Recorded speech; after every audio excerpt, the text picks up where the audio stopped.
হরে কৃষ্ণা। শ্রীমদ্ ভগবদ গীতা চতুর্থ অধ্যায় জ্ঞানযোগ, শ্লোক নম্বর 7। শ্রী ভগবান উবাচ যদা যদা হি ধর্মস্য গ্লানির্ভবতি ভারত অভ্যুত্থানম অধর্মস্য তদাত্মানম সৃজাম্যহম। পরমেশ্বর ভগবান বললেন, হে ভারত, যখনই ধর্মের অধঃপতন হয় এবং অধর্মের অভ্যুত্থান হয়, তখন আমি নিজেকে প্রকাশ করে অবতীর্ণ হই। শ্লোক নম্বর 8।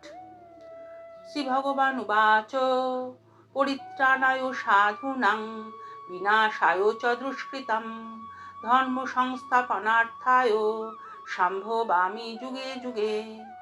পরমেশ্বর ভগবান বললেন, সাধুদের পরিত্রাণ করার জন্য এবং দুষ্কৃতকারীদের বিনাশ করার জন্য এবং ধর্ম সংস্থাপনের জন্য আমি যুগে যুগে অবতীর্ণ হই। শ্লোক নম্বর 9।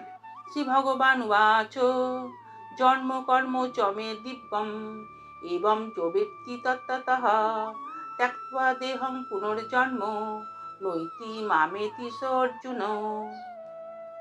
পরমেশ্বর ভগবান বললেন, হে অর্জুন, যিনি আমার এই প্রকার দিব্য জন্ম ও কর্ম যথাযথভাবে জানেন, তাকে আর দেহত্যাগ করার পর পুনরায় জন্মগ্রহণ করতে হয় না।